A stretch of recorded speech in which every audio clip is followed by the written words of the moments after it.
evening from New York. This is Thursday, October 21st, 12 days until the 2010 midterm elections. And if you thought the issue of secret millionaire money was starting to play a big role in this election, wait till you see the secret documents that just got leaked from one Republican Senate campaign.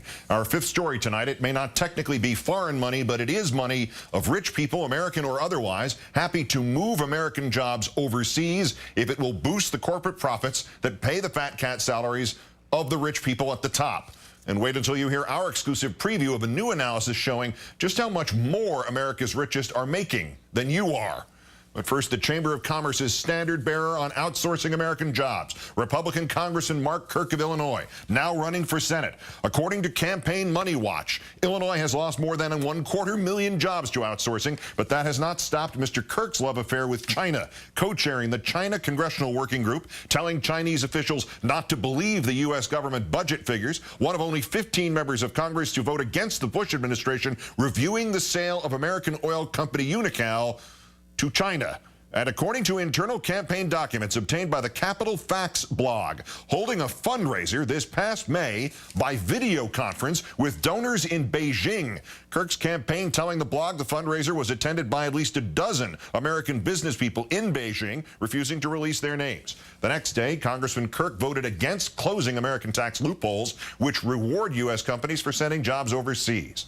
Just tonight, the New York Times is reporting that nearly half of the U.S. Chamber's $149 million in contributions for the year 2008 came from just 45 donors, many such donations coinciding with Chamber lobbying efforts that would benefit those donors. The Chamber has reportedly spent $2 million to help Kirk beat Alexei Giannoulias, his Democratic rival, with attack ads like this one. The Chamber just not on the record in favor of outsourcing, but also through its Chinese arm, also actively working to promote outsourcing, supporting the same tax loopholes Kirk did.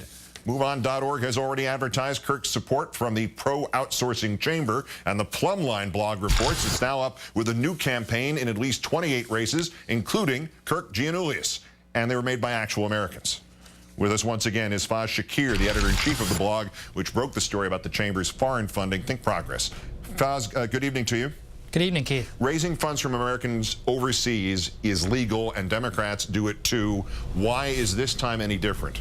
Well, the Chamber is running $75 million of attack ads, and you just showed some of them. And I think it's important for people to know if the Chamber is trying to influence the outcome of our elections, people deserve to know who's behind those ads and what their agenda is. And as we've documented, you've documented, the Chamber is a proud outsourcer. And if jobs is the central issue of this election, and I think it is, that we need to know that the Chamber is out there advocating for the outsourcing of jobs and receiving money from firms who are benefiting from outsourcing to run those ads in a lot of these districts.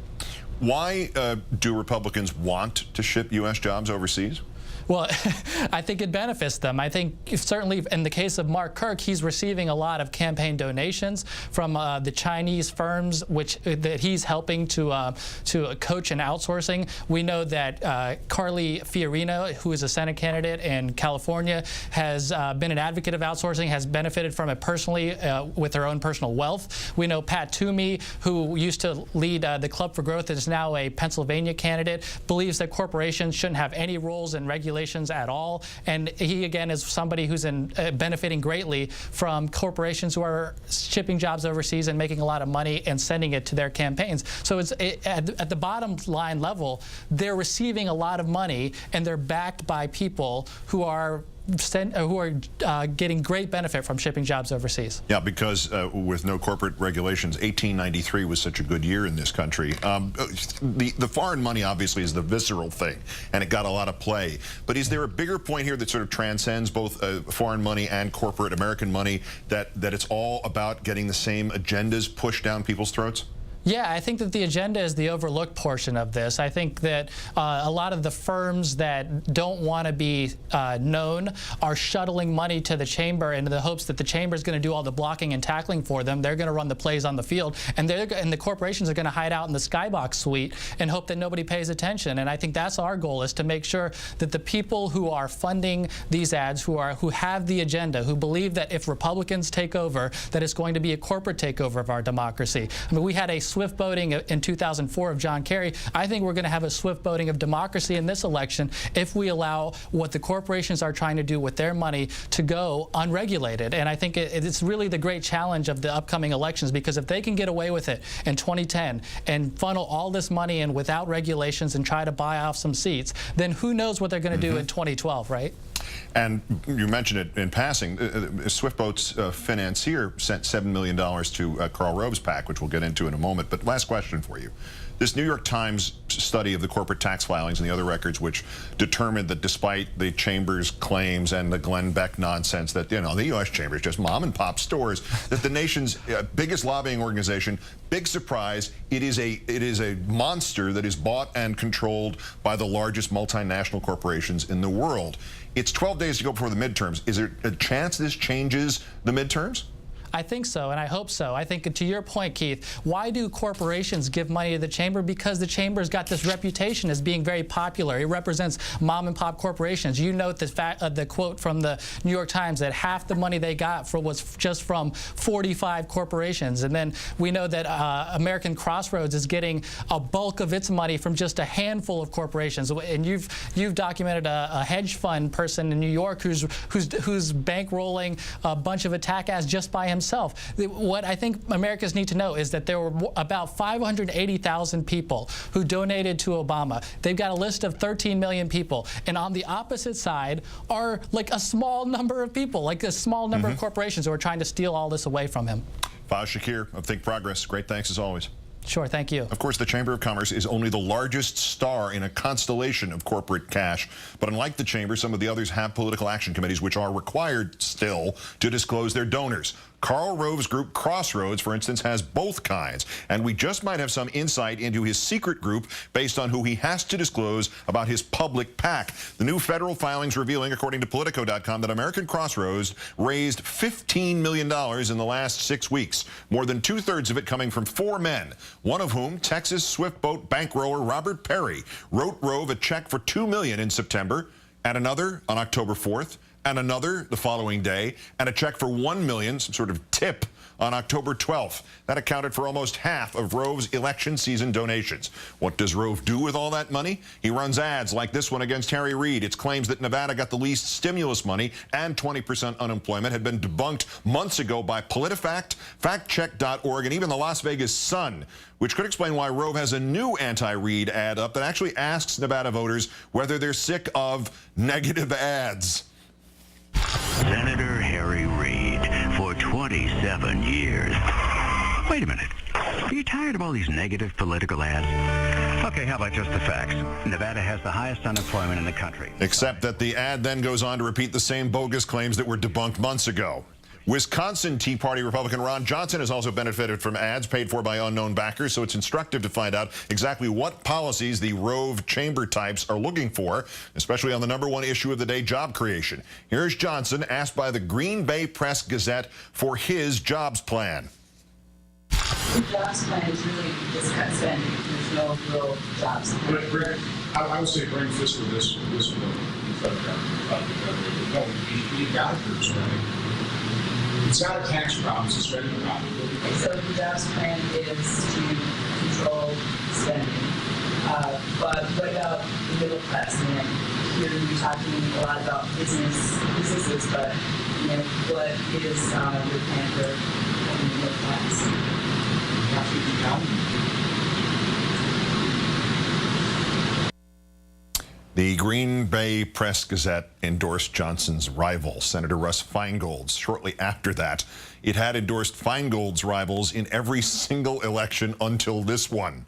In fairness to Mr. Johnson, he announced yesterday that vagueness on details is part of his approach, not just on jobs, but also when he was asked how to help homeless veterans.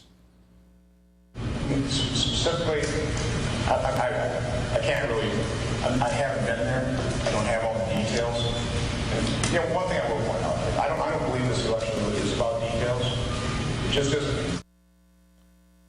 And as promised, a quick note about just how rich the beneficiaries of that lack of details are getting already. Pulitzer Prize-winning tax reporter David K. Johnston will be reporting at Tax.com on Monday new information about American wages. Johnston, a friend of this news hour, revealing to Countdown tonight that while the number of people fell in the top category of income earners, 50 million a year and up, the average income of those top earning Americans rose from 91 million in 2008 to 519 million last year.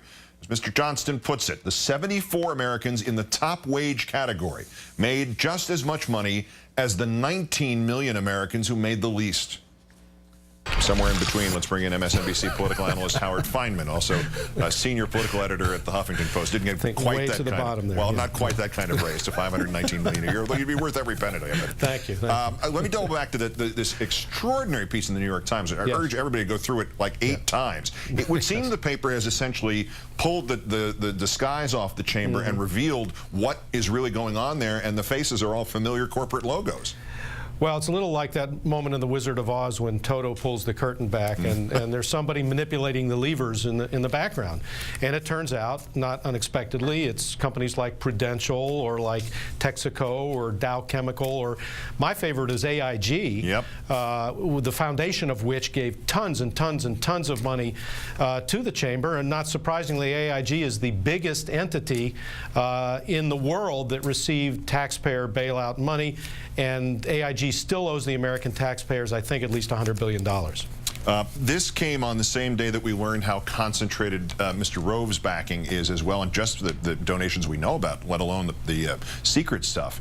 If class warfare still has a few battles left, if it is not the upper class having won the whole thing already, it would seem today that we see the battlefield overall in something of a different way. It's not about business, it's not about big business, but it's literally about maybe fewer than 1,000 people, not just in this country, but around the world, 1,000 people all around the world who are bankrolling virtually the entire Republican half of the American political debate right now. That's not an exaggeration? No, it's not an exaggeration, Keith, and the great irony of it is, this is the kind of thing that one would think that Tea Party people would be furious about. In other words, the Tea Party, and I've been to a lot of their rallies, they're worried about unseen powers that they can't control, the big boys, running things out of Washington. Well, the big boys really running things in this election are the people at the Chamber of Commerce. There's just no question about it. It's become almost a branch of government, a sort of unseen branch of government. And behind them are those handfuls of people and corporations that you're talking about. Yes, they have shareholders. We could argue about that. But the fact is, decisions are being made by executives of these major companies, in many cases without any reference to the shareholders themselves. So there's nothing democratic about this. This is the kind of thing that you could, if you had the time, get Tea Party people angry about. Certainly a lot of the American people should be. All right, and that's the point, the time. I have to imagine it's all bubbling up too late to move the needle much for Election Day, although correct me if I'm wrong. What are the implications for 2012? Well, I think it's not entirely too late. And, I discovered this in Philadelphia the other day, talking to Representative Bob Brady, who runs the Philly machine. He's an old-fashioned Democrat, a ward boss. And I said, well, what's moving the votes, if anything? He said, well, you wouldn't think so, but this question about who's paying for all these ads. Here inside the Beltway, we dismiss that as a kind of process story. Oh, people wouldn't be interested in that. According to Brady, who's an old-school guy, people late in the game are getting interested in it. Will it turn the election around? I somehow doubt it, but I think it sets the table for what all the arguments are going to be in that building behind me here when the lame duck session comes back, and then the entire next session of Congress. Ask comedians on the TBS television network. Nothing offends people watching television more than seeing the same commercial again and again and again. There is a way to defeat yourself with too many commercials. There is. Lean forward. MSNBC political analyst Howard Feynman, thanks for your time tonight. Thank you, Keith.